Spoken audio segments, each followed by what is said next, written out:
جب علم کی روشنی سماج کے اندر پھیلے گی تو جہالت کا خاتمہ ہوگا۔ اللہ کے رسول محمد عربی صلی اللہ تعالی علیہ وسلم جس وقت دنیا میں تشریف لائے، اس وقت پوری دنیا برائی کا آماجگاہ بنی ہوئی تھی۔ کوئی ایسی برائی نہیں تھی جو عرب کے سماج کے اندر موجود نہ ہو، تمام برائیوں کا مرکز بنا ہوا تھا۔ اور ظلم و جور کی یہ حد تھی کہ اس سماج کے اندر تمام فیصلے جس کی لاٹھی اس کی بھینس کے وصول پر ہوا کرتے تھے۔ لیکن ان حالات میں اللہ تبارک و تعالیٰ نے محمد رسول اللہ صلی اللہ علیہ وسلم کو نبی بنا کر دنیا میں مبعوث فرمایا۔ جب 40 سال کی عمر کو آپ پہنچتے ہیں تو آپ کے سر مبارک پر اللہ تبارک و تعالیٰ نے نبوت کا تاج رکھا، اور سب سے پہلے جو قرآن کریم کی آیت نازل ہوئی اقرأ باسم ربک الذی خلق، وہ پڑھنے اور پڑھانے کے سلسلے میں نازل ہوئی۔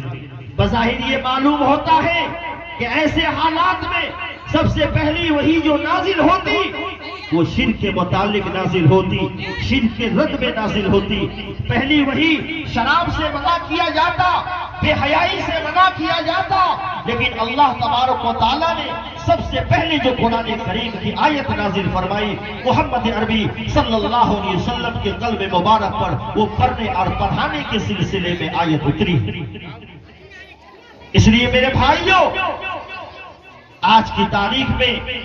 تعلیم ایک اہم مسئلہ ہے مسلمانوں کے لیے۔ آج مسلمانوں کے لیے جس طریقے سے کھانا، مکان اور دیگر ضروریات زندگی ہمارے لیے لازم ہے، اسی لیے تعلیم ہمارے لیے لازم ہے۔ بغیر تعلیم کے ہم سماج سے برائیوں کو کبھی نہیں مٹا سکتے ہیں۔ جب علم آئے گا تو جہالت کا خاتمہ ہوگا، علم آئے گا تو شراب نوشی کے اڈے بند ہوں گے، جب علم آئے گا تو جو لوگ اپنے ماں باپ کی نافرمانی پر اترے ہوئے ہیں وہ ماں باپ کا نافرمان بنے گا، جب علم سماج میں آئے گا تو بے حیائی کا خاتمہ ہوگا، جب علم سماج میں آئے گا تو سود خوروں کا بازار بند کیا جائے گا، جب علم سماج میں آئے گا، علم کی روشنی سماج میں پھیلے گی تو سماج کے اندر جتنی بھی برائیاں اور بے حیائی کا ننگا ناچنا جا رہا ہے، علم کی روشنی سے تمام تر جہالتوں کا خاتمہ ہوگا۔ اور آج کی تاریخ میں سمجھتا ہوں ہم تو دینی اور عصری علوم کی تخصیص میں لگے ہوئے ہیں۔ علم کوئی بھی ہو، جس علم سے انسانیت کا نفع ہو، جس میں انسانیت کے لیے نفع ہو، اس علم کو مسلمانوں کو چاہیے کہ میدان میں کھل کر آئے اور اس علم کو اپنی زندگی میں لانے کی کوشش کریں۔ آج کی تاریخ میں آج مختلف جگہوں پر آپ جا کر دیکھ لیجئے، اور ہر سماج میں ہر لوگوں کا یہی شکوہ ہے اور یہی شکایت ہے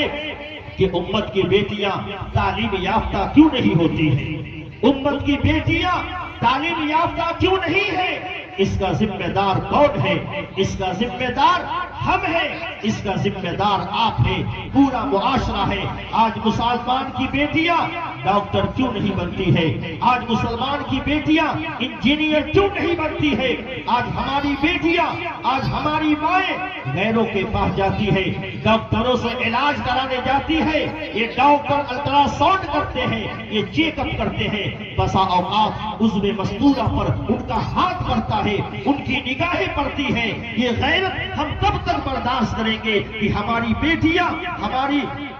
مائیں غیروں سے جا کر علاج کرائے؟ ہم اپنی بیٹیوں کو ڈاکٹر بنانے کی کوشش کیوں نہیں کرتے ہیں؟ ہم یہ سوچتے ہیں کہ ہماری بیٹیاں غیروں کے پاس اسکول میں، کالج میں جا کر کیا کرے گی؟ آج کا مسلمان آپ نظر اٹھا کر دیکھ لیجئے، میں سمجھتا ہوں پورے ملک ہندوستان میں آج تک کوئی ایسا مدرسہ نہیں ہے جہاں مسلمان 20,000 روپے خرچ کر کے اور اپنی بیٹیوں کو جا کر تعلیم دلائے، جہاں انگریزی اور سائنس کی تعلیم دی جا رہی ہو۔ آج مسلمان اپنی بیٹیوں کو، اپنی اولادوں کو موٹر سائیکل پر بیٹھا کر اور اسکول اور کالج پہنچانے رہے ہیں، لیکن دینی تعلیم کے بارے میں ہمیں کوئی فکر نہیں ہے۔ میرے بھائیوں، یاد رکھیے، تعلیم کوئی بھی ہو، نفع بخش ہو۔ اسلام یا کوئی بھی آپ کو تعلیم سے ملا نہیں کرتا ہے، لیکن ہمیں تعلیم جو حاصل کرنی ہے اس کا کلچر دیکھنا ہے۔ جس تعلیم کے کلچر کے اندر حیوانیت ہو، اس تعلیم کو ہم اپنے گھر میں کبھی داخل نہیں ہونے دیں گے۔ اور یاد رکھیے، تعلیم کا مسئلہ یہیں تک نہیں ہے، یاد رکھیے ہم اور آپ اور یہ مسلمان یہ دنیا میں اسی وقت تک زندہ ہے جب تک دین کا علم زندہ ہے، اور دین کا علم اسی وقت تک باقی ہے جب تک قرآن کا علم باقی ہے، اور قرآن کا علم اسی وقت تک باقی ہے جب تک اس کے پڑھنے پڑھانے والے باقی ہیں۔ جس دن اس کے پڑھنے پڑھانے والے ختم ہو جائیں گے، اللہ قرآن کو اپنے پاس اٹھا لے گا۔ جب دنیا میں کوئی دین کا علم حاصل کرنے والا نہیں رہے گا، اللہ تو مسلمان بھی دنیا میں باقی نہیں رہے گا، اور اللہ تبارک و تعالیٰ اس کائنات کے نظام کو پھر ختم کر کے رکھ دیں گے۔ اس لیے تعلیم کوئی بھی ہو، اس کا حاصل کرنا شریعت میں منع نہیں ہے، لیکن مسئلہ یہ کھڑا ہوتا ہے کہ ہم یہ نوجوان نسل، یہ ہماری نسلیں، یہ ہماری بیٹیاں، یہ معصوم چھوٹے چھوٹے بچوں کو اس کی تعلیم کا آغاز ہم کہاں سے کریں گے؟ تو یاد رکھیے، آج کی تاریخ میں جو ارتداد کا طوفان چل رہا ہے، جو بے حیائی کا طوفان چل رہا ہے، ملت کی بیٹیاں غیروں کے ہاتھوں میں ہاتھ ڈال کر اپنی عزت کا سودا کر رہی ہے، سماج کو بدنام کر رہی ہے، یہ اسی کا نتیجہ ہے۔ ہمیں چاہیے کہ سب سے پہلے ہم اپنی اولادوں کی زندگی میں دینی تعلیم کو داخل کریں، قرآن کی تعلیم کو داخل کریں، رسول اللہ صلی اللہ علیہ وسلم کے فرمان کو ان کی زندگی میں داخل کرنے کی کوشش کریں۔ یاد رکھیے، آپ نے دیکھا ہوگا جب کبھی طوفان آتا ہے اور آپ کسی وادی کے اندر ہو، اس طوفان کو دیکھ کر اس طوفان سے بچنے کے لیے آدمی سوچتا ہے کہ کسی بھاری بھرکم مضبوط جگہ پر پناہ لے لی جائے، کسی پیڑ کو پکڑ لیا جائے تاکہ ہم اس طوفان سے بچ جائے۔ اور مسلمانوں، آج جو بے دینی کا طوفان چل رہا ہے، آج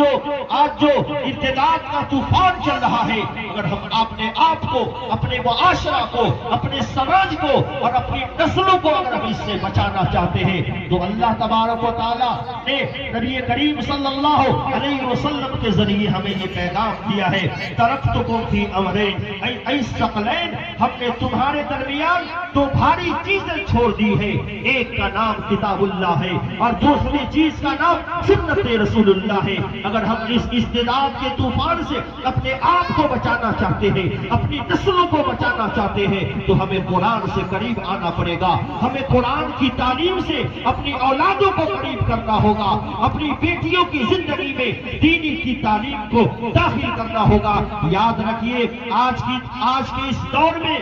جتنا مردوں کو تعلیم کی ضرورت نہیں ہے، اس سے زیادہ کہیں عورتوں کو تعلیم کی ضرورت ہے۔ اس لیے کہ کسی خاتون کا دل اگر اسلامی تعلیمات کے نور سے منور ہوگا تو ایک چراغ سے کئی چراغ جلتے ہیں۔ یاد رکھیے، ہم نے ان چھوٹے چھوٹے معصوم بچوں کو آج کھلونا نہیں دیا، آج دو پیسے ہم نے نہیں دیا تو یہ تھوڑی دیر کے لیے روئیں گے، پھر خاموش ہو جائیں گے۔ لیکن یاد رکھیے، اگر ہم نے ان معصوم بچوں کی زندگی میں تعلیم ہم نے نہیں دی ہے، ہم نے اللہ اور اس کے رسول کے پیغام سے اس کی زندگی کو آراستہ نہیں کیا ہے، تو یاد رکھیے مستقبل میں یہ دنیا میں بھی روئیں گے اور قبر میں بھی روئیں گے، اور کل جا کر حشر میں بھی روئیں گے۔